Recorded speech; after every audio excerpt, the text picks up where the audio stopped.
Hey guys, and welcome to Factorio. This is going to be a new campaign. It's going to be 100% vanilla.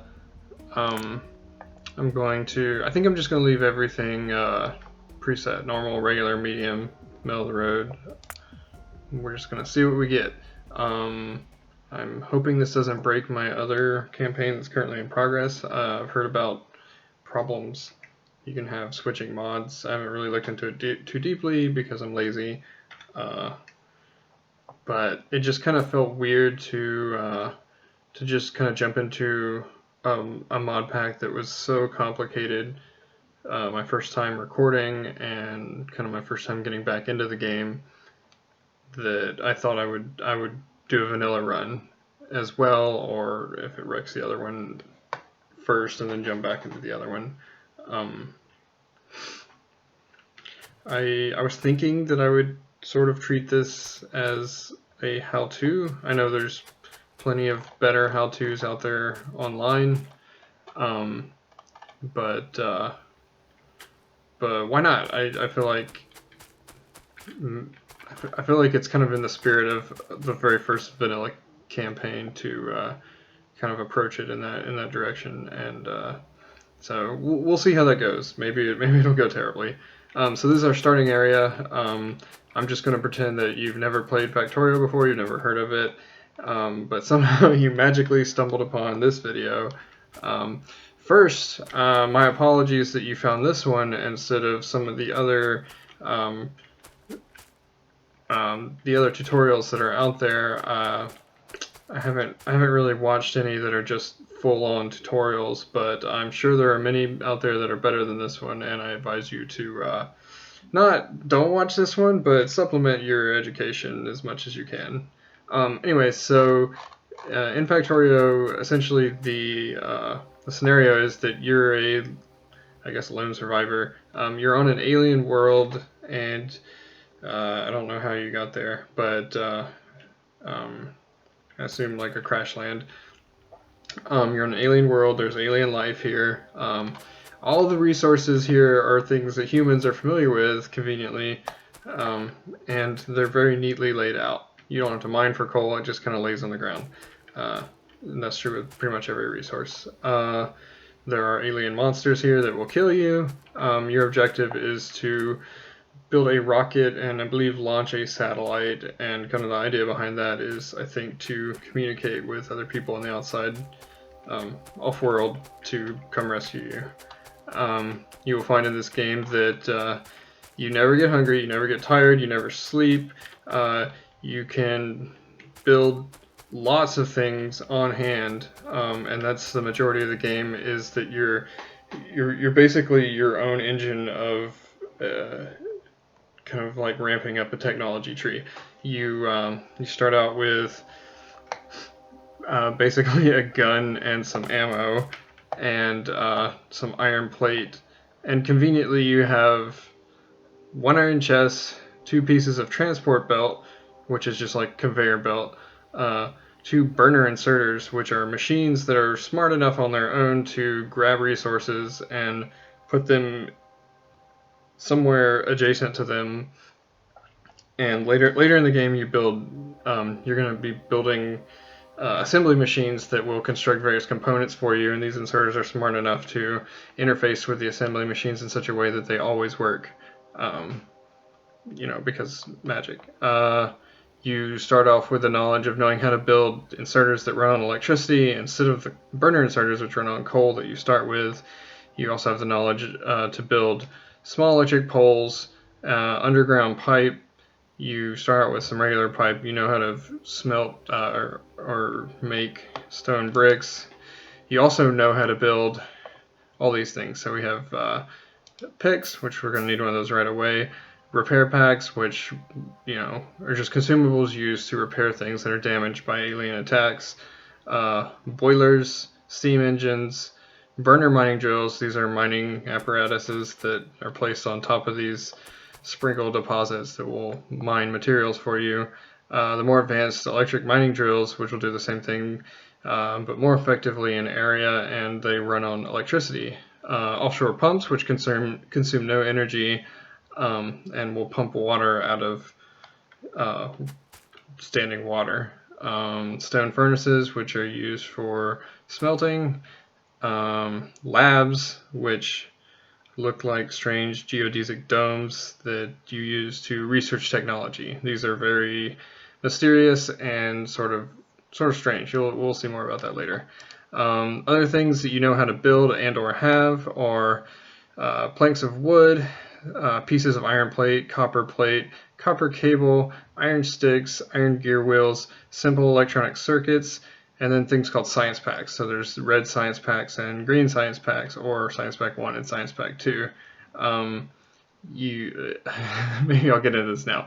So to do research, you have to make science packs and feed them to a lab. You don't actually think about concepts yourself. You give it to the lab and it thinks for you, and then magically you know how to do more things. It's really bizarre, but that's kind of this game's interpretation of learning. And to make these science packs, you just cram random materials together in an assembly machine and it makes them. So red science packs are made out of copper plate and iron gear wheels, which will teach you how to do. I'm not too used to this interface. Where's our research? It's not there. Maybe I should just read. Press T. Okay, so if we're just looking for red, so automation. So cramming together, what was it? Gear wheels and copper plate will teach you how to do automation. And it's kind of funny and bizarre.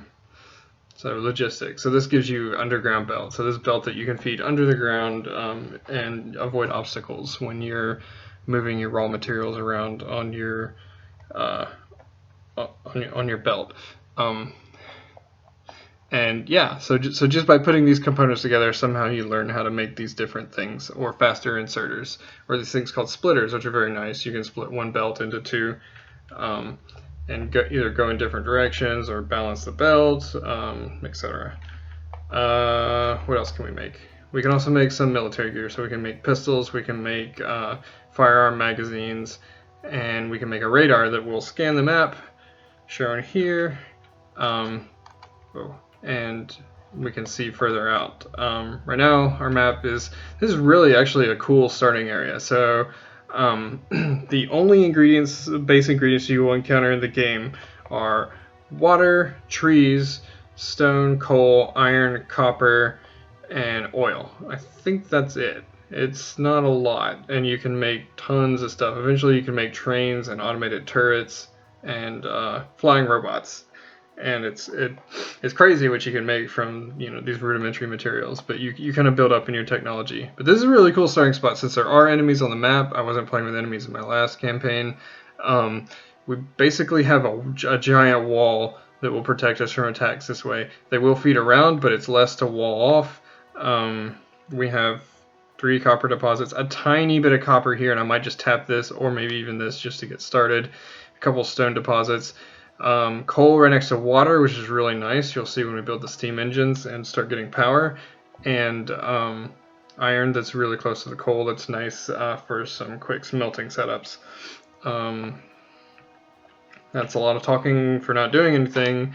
But before we start, I guess I want to mention a couple more things. So if you look at the stuff that you know how to build, then this kind of gives you the idea of what's the first thing that I want to do. Well, the first thing that you really want to do is build science labs and then produce science packs so that you can learn how to do more advanced things. And to do that, you need ingredients. And here it shows the the actual ingredients you need under the time unit of 5, and then the raw ingredients on the bottom. So in very simple terms, you need iron plate and copper plate. And then to make the packs, you're going to need iron plate and copper plate, iron plate and copper plate. So you can kind of see a pattern there. So what's the first thing that you need to do, logically backing up from that? Well, you need to mine iron and copper. And to do that, you need,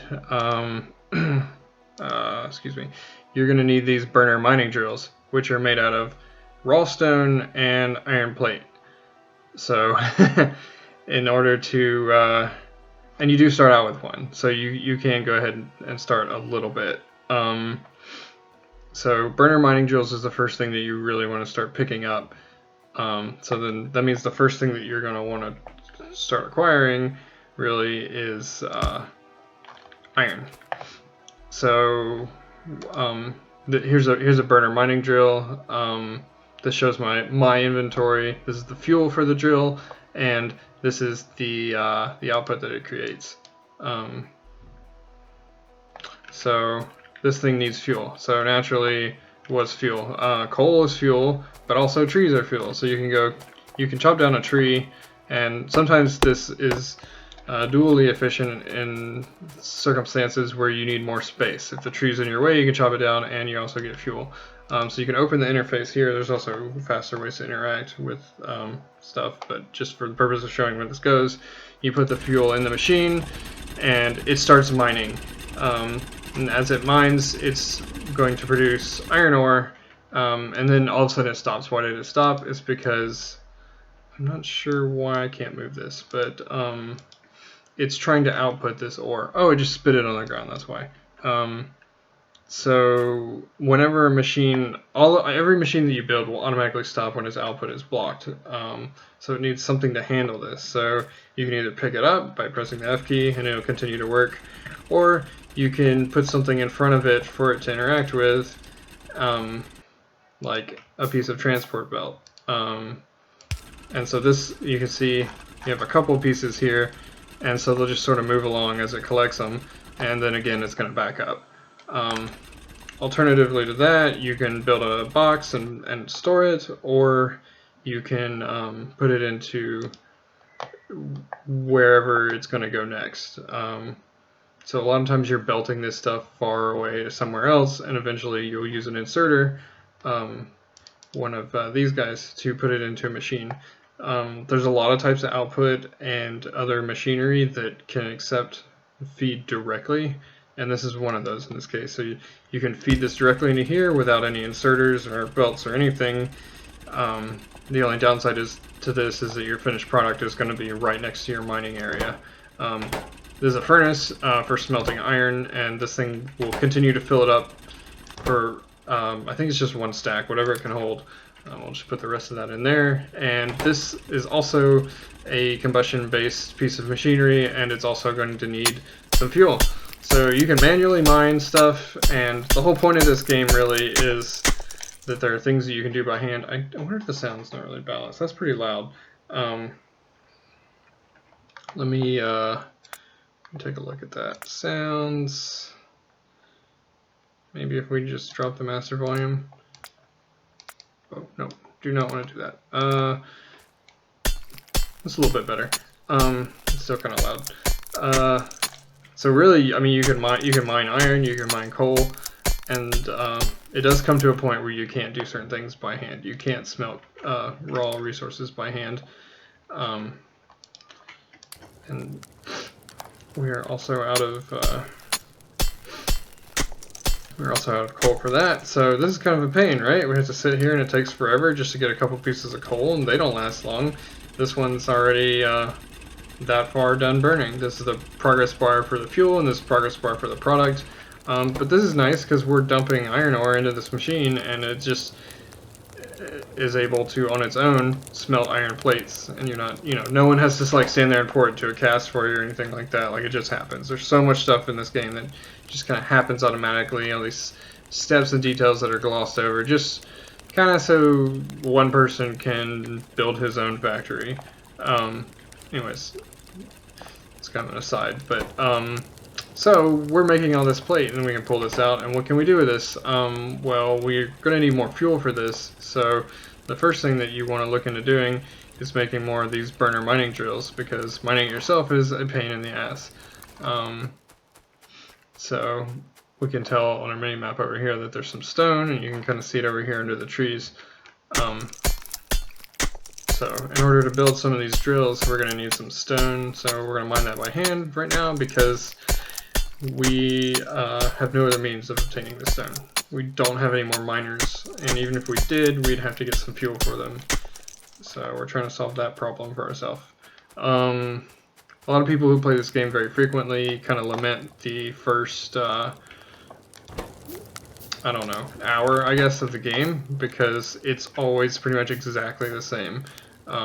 Your first objective really is to get some rudimentary iron and copper processing, get steam-powered engines to provide electricity for you, and start your science labs. Sometimes by hand, sometimes just very primitively.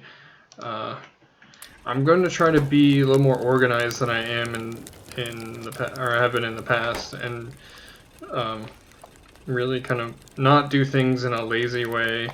But just, what do we need? Oh, we need another stone furnace, which is made of stone. Oh, we had more. Oh no, we did make both of them. Okay, so a cool little trick that everyone likes to do with these drills is to make them feed each other. So you can see the little yellow arrow there. That's the direction of output.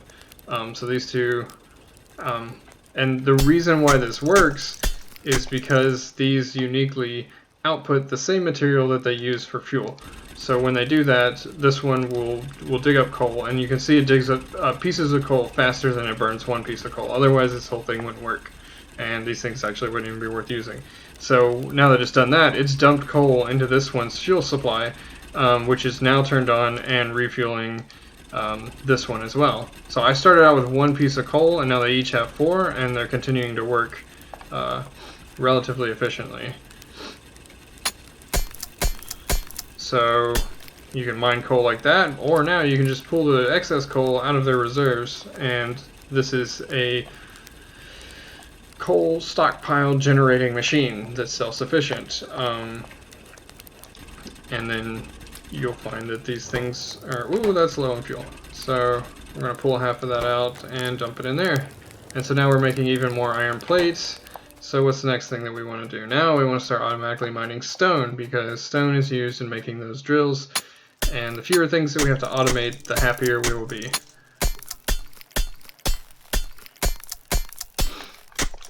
And stone is one of those things that you actually can dump it into a furnace, and you'll make stone bricks out of that.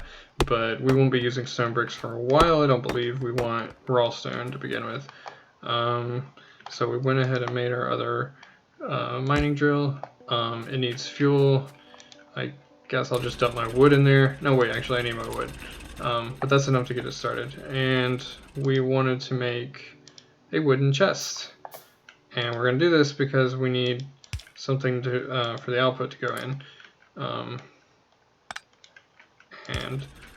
So we're just going to stockpile stone. So it's sort of like the ones over here where we're mining coal. And I apologize, it's got dark. It's actually nighttime in the game.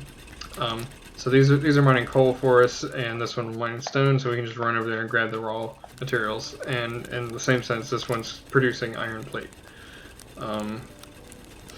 Alright, so the next thing that you want to do usually is ramp up production a little bit. And sort of incidentally start grabbing some copper as well. And fortunately for us, I think our copper, yeah, we got some copper right over here. So you can just kind of dig around a little bit, explore the area, and grab some resources. We have almost 60 coal and iron. That's very useful. As soon as we have 5 stone, we can build another one of these drills. We have 18 now. Wonderful. So why not start mining copper? Because, you know, you'll probably need it at some point. And we will. So let's build 2 more of these. So you can see over here you have to build the gears first, and that's part of the machinery. But then these burner mining drills are actually made from these stone furnaces. Stone furnaces, as you saw already, also have other purposes such as for smelting. But it's kind of interesting, they're also an ingredient in their own right. Sorry about that. So we will load this thing up with fuel, and we'll make a stone furnace for it to go into. And we'll just, I guess that works, put that right there and put some fuel in it. So now we're going to start making copper.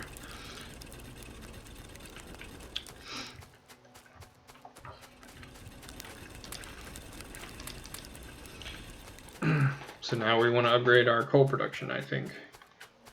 So we don't want any of this stuff to run out of fuel. It's not like the end of the world, but it just stops stuff. And why stop when you can continue? So